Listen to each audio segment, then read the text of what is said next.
Hi, it's Linda Mitchell with Greenfin Realty, and we have a special guest today. We have Jeff Yonamine with Exchange Resources Incorporated, and I wanted to talk a little bit about his company. Welcome, Jeff. Thank you, Linda. Appreciate it. Can you, just for the viewers out there, want to talk about your company and what your business does? And I know you're a 1031 exchange company. Yes, we are a 1031 exchange company. We're basically a holding company.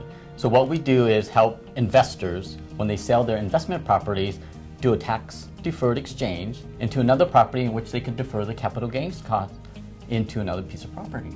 So now you mentioned investors. Is this something that somebody can do for their personal residence as well? No, under the personal residence, they have a better tax break. So what they do, if they live there 2 out of the past 5 years, and they have owned it and occupied the property, as a married couple filing joint, they get up to a $500,000 exclusion, or a single person gets $250,000. So what I'm talking about today is for investors who own investment properties. How do you sell your investment properties and not pay taxes by reinvesting into another piece of property? All right. You mentioned that you can defer the costs and then purchase another property. Correct. So the additional property, so let's say that I have 50 acres of ag land right now. If I do a 1031 exchange, do I also have to go buy ag land, or can I buy a commercial building? Oh, that's a great question. That's the number one question that I always get is what is considered like kind in 1031 exchanges? It is very broad. It doesn't have to be 50 acres for 50 acres. You can go 50 acres to residential rentals, to apartments, to retail, to commercial. Anything and everything that's out there for sale, you can buy and do a 1031 exchange, except your primary residence. Okay. So if I do this exchange, so let's say I sell my acres for 1.5 million and I find a commercial building that's 1.2 million. Can I do that? Yes, and that's considered a partial exchange. So what happens is if you sell for 1.5 and you buy a commercial unit for 1.2 or 3, doesn't matter, that difference just becomes taxable. So it's considered a partial exchange. But what you can do if you want to do 100% is to buy a second property. Now you could do 100% tax deferred exchange. So not only did you buy one property, you bought 2 properties, sold one, bought 2, and now you diversified your portfolio. Wow, that's a great service that you have. Are a lot of investors aware of that, the 1031 exchange? No, they're not, because a lot of people haven't really delved into that tax law, and it's more sophisticated than you think, because a lot of investors just think, I'm going to buy a house, sell it, pay my capital gains tax, and then move on, because they think it's too complicated. We make it very simple and easy for you. We work with realtors like yourself, Linda, to help them create that portfolio of wealth by doing 1031 exchanges.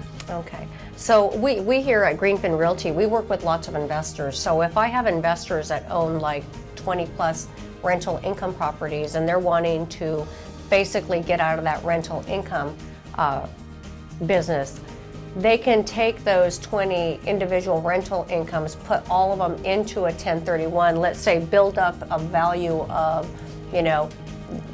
1.5 million with these 20 properties, and then turn around and take that 1.5 million, purchase a commercial building or some ag property where they no longer have to deal with tenants and the laws of California, which we know are so wonderful for us here. And then they can just kind of get out of that type of business and get into a different. Yes, and that's the beauty about 1031 exchanges. The benefit here is you can diversify and you can consolidate. Wow. So when you said, hey, I have 20 properties here, all single family rentals, and I'm tired of the tenants and the toilets that I have to deal with every day, you can sell all those 20 properties and then consolidate them into one big property, ag land, triple net properties, commercial, retail, and it's anywhere in the United States. So you're not just stuck to this local area. You can go anywhere in the United States and do a 1031 exchange because it's a federal law. Okay, so now here's my next question, because I know there's timelines with the 1031 exchange where you only have a certain amount of time.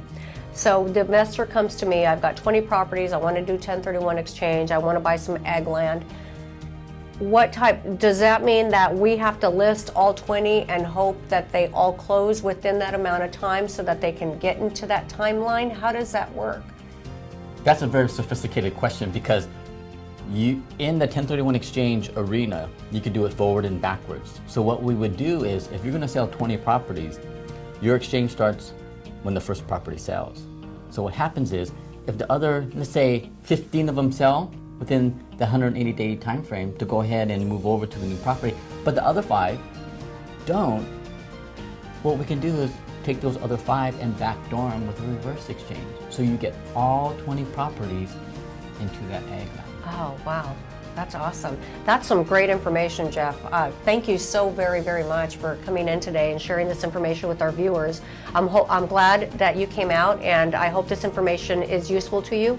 As always, if you need any help, you can contact Jeff, and you can also call us here at Greenfin Realty, and we'd be more than happy to get you in direct contact with Jeff. Thank you. Thank you, Linda.